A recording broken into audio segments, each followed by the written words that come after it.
Can I ask, in terms of your experience with breathing, what do you feel are the biggest advantages of the application of breathing, not just for you personally, but a group of individuals? I so I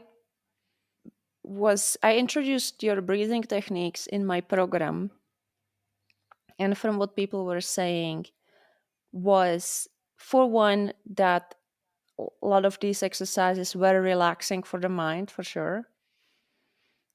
But a lot of people also reported to me increased energy levels, just felt better, felt like they can um, actually push themselves a little bit harder during the exercise, much like the experience that I have had with breathing exercises.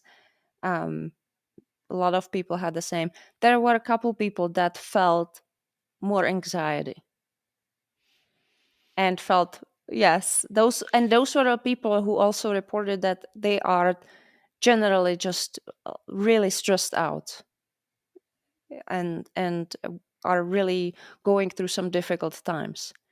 So I feel that that's exactly right. When somebody is already in that fight or flight mode and just kind of like staying there, and doesn't they don't feel like they can get their head out above the water, and on top of that they do these exercises that, the breath holds and stuff like that, they can definitely trigger them even more.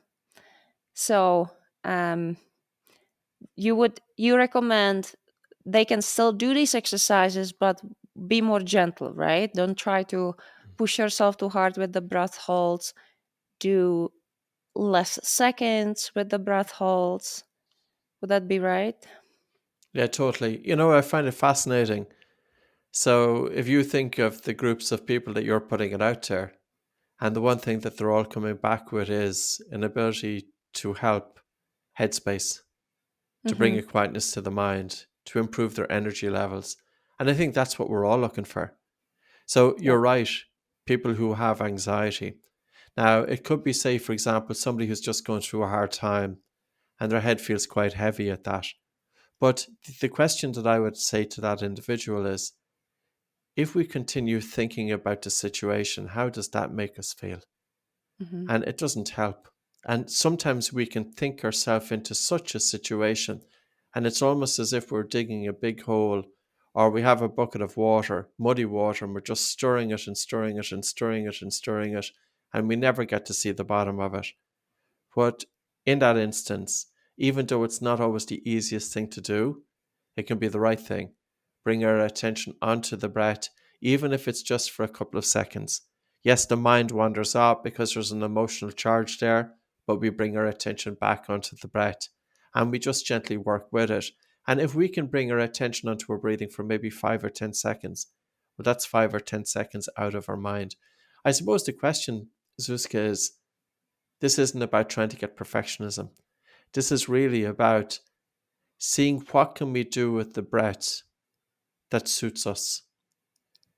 That, if I was to say to somebody, well, I want you to do a breathing exercise for 5 minutes, well, if their mind is in a bad place, 5 minutes might feel like 5 hours.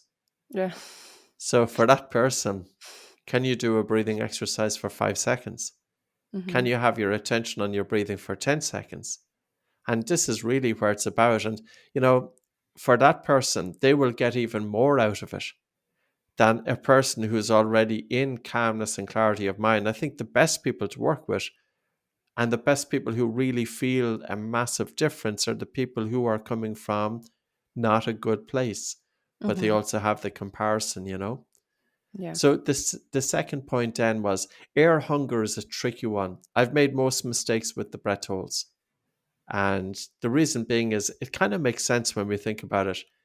If you think of somebody with a background of anxiety or panic disorder, every time that they've had symptoms in the past, it was associated with a feeling of air hunger. So they associate air hunger or suffocation with panic. And now we're doing exercises. and we're deliberately putting them into a sensation of air hunger. So we have to be careful with it. So you're correct. Don't hold the breath for too long. Yes. And Do it gently. I noticed with myself that I have an easier time dealing with the air hunger while I exercise than sitting down. It's And really just interesting. it's really interesting, right? Yes. And I wonder if it is probably psychological because during exercise I just the mentality, at least my mentality, it is yes, I'm supposed to be pushing myself. It's supposed to be uncomfortable. I'm not supposed to be comfortable during exercise. So I'm already used to that uncomfortability to begin with when I exercise. When I sit down and I feel uncomfortable because of the air hunger, that really is it is a big difference. It's almost like I Yes. can hold the breath and during exercise and go through more the vigorous type of exercises. But when I sit down, it's more challenging. Yeah, in the front of it, it doesn't really make sense to have air hunger during rest. Like if you're sitting and you're feeling air hunger, your body is sensing there's something really up here. Yeah. So, and it's almost at the amygdala as well, which is the fight or flight response, and that plays a role too in breathing. There's so many feedbacks, there's so many mechanisms that's feeding into the breath. Hmm. We have stretch receptors in the lungs. If the lungs are not having that normal breath, that information is conveyed to the brain. We have another center in the brain in what's called the Prebot-Singer complex, which is spying on our breathing. Mm. That's sending signals. We've got the chemoreceptors, we've got peripheral chemoreceptors, we've got the amygdala, we've got all of this information feeding in. And the body is innately intelligent. So, yes, when Zuzka is sitting down, breathing less air, the body is saying something is not quite right here. And all it wants to do is to make sure we survive. But see, this is the thing. If we have a degree of air hunger that's just a teaspoon, that's subtle, Hmm. we can surrender to it. And it's almost then that we're training our brain not to react to discomfort. So I think it can be I think it goes way beyond even just a breathing exercise for mental health. I think it's a very important thing to do as well. Hmm. And when you say that we have a center in the brain that is spying on our breathing, what does that mean exactly? That means that the brain is paying attention to our breathing, Continuously. and so we by us adjusting our breathing, we can actually send a signal to the brain that we're stressed out or we are relaxed. Totally. Totally. So is Yes. it like we can rewire the brain by Yes. just breathing calmly and focusing on these breathing techniques that calm down the nervous system? Yes. Yes. We can change the behavior.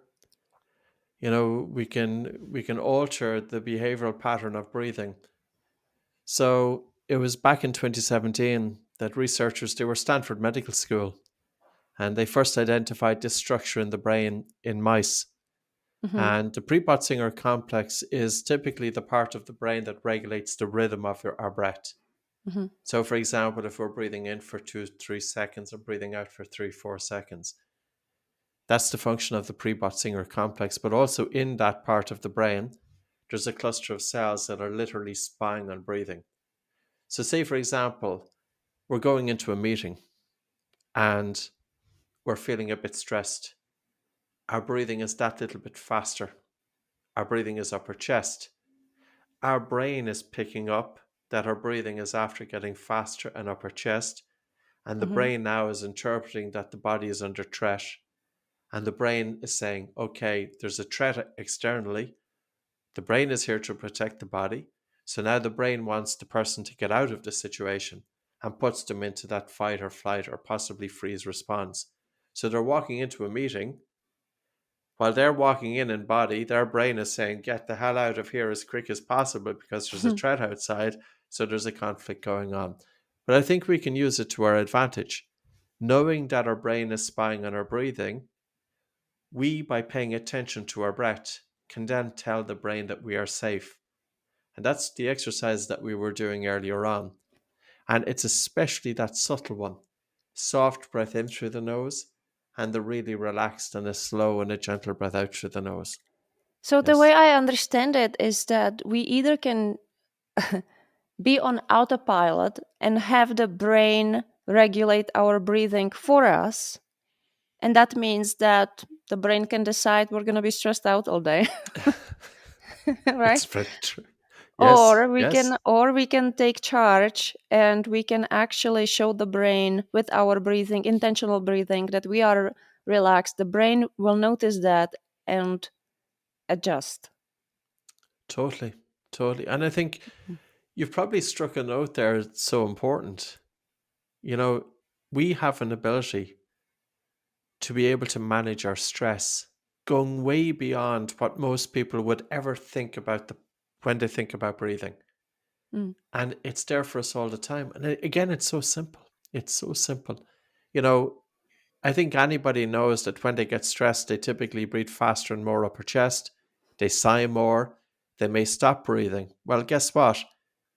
If we breathe like that most of the day on autopilot, what's our body telling the brain? Yep. And on the other hand, how then should we change our breathing to tell the brain that we're safe? Well, instead of breathing faster, we should be breathing slower. Instead of breathing upper chest, we should be breathing with good recruitment of the diaphragm. Instead of breathing harder, we should have lighter breathing. And instead of Mhm. having irregular breathing, we look to have regular breathing. And that's what we did today. You know, with a few exercises starting off, light breathing, slow breathing, deep breathing, both during rest, but then during physical exercise. Because I do feel that, especially if the mind is agitated, a much easier place to bring breathing is in during physical exercise. It's much easier. Yep. And it could be the reasons that you explained earlier on. And I have one more question: how important it is to um, pinch your nose when you're holding your breath? Yes. I think it's just a comfort. And I suppose because I've been working with people with breathing for many, many years, maybe I didn't trust whether they were doing the exercise correctly or not. So I had them pinch their nose to make sure that they were doing it. You know, who knows? I would have been those, especially working with kids as well. Like I can remember 10-year-olds, and if I didn't have them hold their nose, God only knows what was going on. But yeah, it's funny though, when I do it myself, I hold my nose. So Yeah. I actually think there's a comfort. I think it's because I don't have to think about it then. I'm just doing it and I'm just kind of relaxing into it. And Uh-huh. then I let go and breathe in through my nose. Yeah. But not everybody likes it. They don't like it though. Not everybody. Some people do. Some people don't. Yeah, I the whole time I thought that there must be some kind of like reason, like some nitric oxide thing that Yes. right? Yeah. Yeah. No, Yeah. And it's some just people Patrick. ask, It's just Patrick yeah, technique. just me. Just me. Skeptic, or suspicious maybe. Yeah. No, you have Yeah. to do it. Obviously, you have to do it if you want to breathe just through your left nostril or right nostril. You have to do that, right? But if you want to do the bolt score and you don't want to pinch your nose because you don't like to do that, then you don't have to, right? You don't. Yes, just stop breathing. And, Okay. the bolt score is an interesting tool as well for people. And, you know, it's not a tool for perfectionist tendencies because very often people put a pressure on themselves. I think it's something like, people are wearing sleep devices at night Yeah. and they're wearing a sleep device. And now there's an expectation that when they wake up in the morning, they want to have these perfect scores. But now there's a pressure on them to sleep well. And of course, that very pressure is going to hamper the very thing that they want to do. Well, the boat score is the same. Sometimes with this Zuzka, it's like relaxing. Mm. Don't care what happens. Yeah. Just surrender into it. And we take, for the bolt, like we take a normal breath in through the nose and out through the nose, and we stop breathing and we time it in seconds. How long does it take until we feel the first definite desire to breathe? Now, another way to interpret that would be you take a normal breath in and out through the nose, you stop breathing, and how long can you hold your breath for?